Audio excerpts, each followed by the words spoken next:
안녕하세요. 황미화입니다. 네, 오늘도 영상 남겨보려고 합니다. 오늘 저녁에 있을 피파리 수업, 집착의 법칙이라고 하는 책으로 나눔하고자 하는데요. 조아영 대표님께서 주신 챕터에 몇 페이지 정도 안 되는데 한번 읽어봤거든요. 그래서 제가 뽑아낸 키워드는 불편함이에요. 하나는 착한 프레임에서 빠져나오자. 이렇게 해서 두 가지를 뽑았는데, 불편함은, 이 저자가 그랜 카돈이,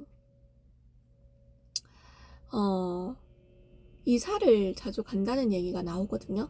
그래서 이 이사를 자주 가는 건, 사실 이사를 가는 건 굉장히 큰 일이잖아요.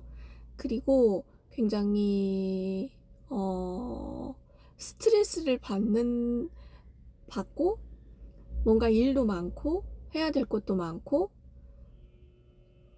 그런 어떤 인생에 있어서는 좀 큰일이잖아요. 그래서 이사를 많이 가지 않고 최대한 한 곳에서 오래 사는 것을 사람들이 좀 더 선호하는 것 같아요. 근데 이 저자는 이사를 가는 것이 왜 스트레스를 받는 일이냐라고 할 정도로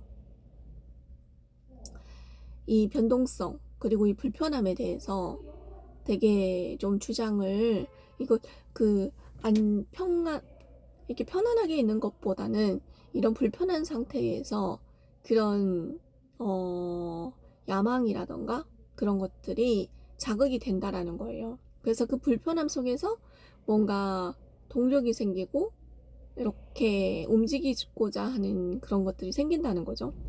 근데 옛날에 삶을 봤을 때도 그랬고 편안한 것을 저는 많이 추구했었어요. 그러고 보면 저는 이사를 많이 다니지는 않았거든요. 두 번 정도 이사를 했어요. 그래서, 근데 이분이 그 이사에 관해서 이야기한 건 이런 불편함,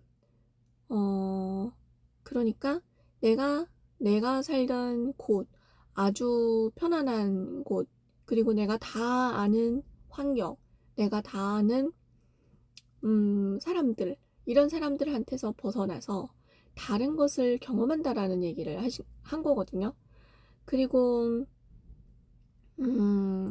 지금 생각해 보면 항상 그런 생각이 또 들었지만 PCM을 만나고 되게 불편한 게 불편한 게 많은 게 아니고 이 뭔가 되게 그 PCM 듣는 것도 불편했었고 이렇게 유튜브 찍는 것도 불편했었고 또 스트레스를 받고 원고도 없고 무슨 이야기 할지도 모르겠고 되게 스트레스 많이 받았거든요. 그리고 콜드콜 하는 것은 거의 내가 살던 방향하고 역행하는 그런 어떤 스트레스를 받았고 그리고 그 대표님들을 만나러 가는 것 자체도 굉장히 공포였거든요. 공포 수준의 스트레스였었거든요. 근데 지금도 나가는 것이 되게 이렇게 편하게 나가지는 못하는데 굉장히 큰 스트레스였었거든요. 근데 이런 스트레스가 결국에는 저의 성장을 돕는다. 그리고 이런 것들이 들어왔기 때문에 내가 지금 그래도 옛날보다는 많이 발전되고 성장된 그런 사람다운 사람으로 만들어져 가고 있다. 이런 생각이 들더라고요. 그리고 이 그랜 카돈이 하는 얘기가 위험한 사람이 되라고 하는 얘기도 나오거든요. 근데 요즘 저희 MF 케어에서도 그렇고 이 피세마에서도 그렇고 착한 프레임에서 빠져나오라는 얘기를 또 많이 하시거든요. 그래서 이 그랜 카돈도 하는 얘기가 착한 사람이 되지 말라는 거예요. 누구한테 인기가 있는 사람이 되지 말라는 얘기를 하거든요. 그래서 사실 일상 살다 보면은 착해야 된다라는 얘기를 되게 많이 들었었고, 그렇게 살아야 되는 줄 알았었고, 다른 사람의 기분을 내가 봐줘야 되는 줄 알았었고, 다른 사람한테 해를 끼치면 안 되는 줄 알았고, 다른 사람한테 해를 끼치지 않는 거는 진리죠. 근데 이게 좀 어떻게 하다 보니까 이게 다른 사람의 눈치를 보는 데까지 전파가 된 거예요. 그래서 내가 나다운 삶을 살지 못하고 타인의 시선에서 살게 되는 거예요. 그래서 그 P3에서 타인이 지옥이다라는 얘기를 또 하신 적이 있거든요. 그래서 타인이 나를 어떻게 볼까봐 그것이 나의 지옥인 거예요. 그래서 사실 내가 무언가를 하고 싶어도 다른 사람들이 나를 어떻게 볼까? 그리고 내가 돈을 못 벌면 또 다른 사람들이 나를 돈을 못 벌면이 아니고 내가 혹시나 뭐 주식 같은 거 해가지고 망해도 다른 사람들이 나를 어떻게 볼까? 이 생각이 또 먼저 드는 건 사람이잖아요.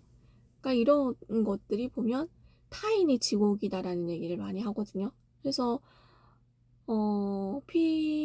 MF 케어에서 숙제를 내주셨어요. 착한 프레임에서 빠져나오는 프로젝트 숙제. 그래서 사실 어쩌면 이 다른 사람들은 내 인생에 있어서 크게 크게 작용을 하지 않을 수 있는 것 같아요. 그리고 다른 사람들의 시선을 신경 쓰고 다른 사람들과 어울리기 위해서 이거는 모두 다 또 냉철한 그런 사고가 아니고 어떤 감정에 휩싸이는 것 같아요. 그래서 내가 지인들하고 사귀지를 못하면 나 혼자만 외롭지 않을까. 그리고 아는 언니가 하는 얘기가 지금 또 생각이 났는데 모임에 나가기 싫다 그러더라고요. 그래서 그럼 나가지 마 그랬더니 또 나중에 또 아들 결혼이나 결혼식이나 뭐 자기 집에 일이 있을 때 뭔가 그 사람들을 그 초청장을 보내야 된다라는 얘기도 했고, 자기는 안 가도 되는 그런 모임에, 그리고 그런 결혼식, 장례식 이런 데 많이 다녔다라는 얘기도 하더라고요. 그러니까 이게 참 그런 감정 때문에, 그리고 뭔가 그렇게 해야 되는 것 때문에 사람들은 이렇게 많이 에너지를 소비하면서 시간을 소비하면서 사는 것 같거든요. 저도 그랬고, 그러니까 좀 보면은 냉철하지 못했다. 그리고 이렇게 이런 어떤 냉철한 사고 방식을 가지고 사는 사람들이 있다라고 하는 것을 몰랐어요. 알 수가 없었죠. 찾으려고 하지 않았었고, 주변 사람들이 다 그렇게 감정에 휩싸여서 너도 그렇고 나도 그렇고 그랬으니까 그냥 그게 옳은 줄 알고 그냥 착하게 사는 게 맞는 건 줄 알고 그렇게 살았던 것 같아요. 그래서 주변에서 보면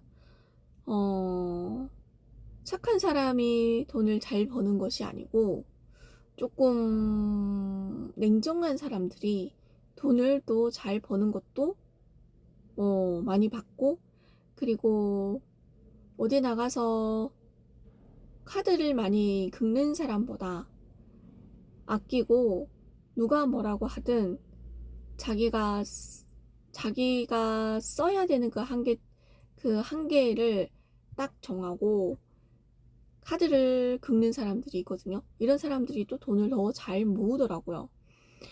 그러면 사람들은 저 사람은 참 있는 사람이 더 한다, 뭐 이런 얘기도 많이 하거든요.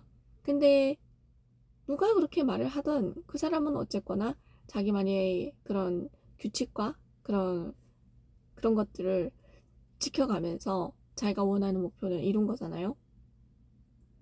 그러니까 이런 것들을 봤을 때 좀 더, 이렇게 지금 개미의 입장에서는 그렇다고 또 너무 그렇게, 사람들 간에 인색하게 하는 건 또 그렇고, 만약에 카드를 안 쓸 거면 사람을 만나지 말아야죠. 뭐 그런 이런 어떤 것들로 봤을 때 냉철한 사고, 그리고 이성적인 거, 이런 것들에 치우쳐 있는 사람들이 훨씬 그 경제 면에서 좀 더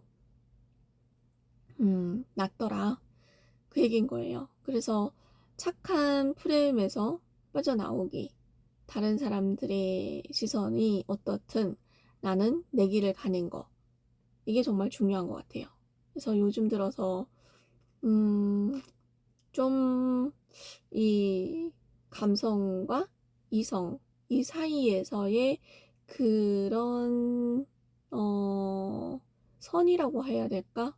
그런 것들이 좀 눈에 보이기 시작했다라는 생각도 들고, 아, 이렇게 해야지만 이성적인 행동이다라는 것도 어느 정도 인지가 되는 것 같고, 좀 그런 것 같아요. 그래서 오늘 저녁에는 또 주하연 대표님께서 어떻게 이야기를 또 풀어주실지 궁금한 시간이 될 것 같습니다. 네, 오늘은 여기까지입니다.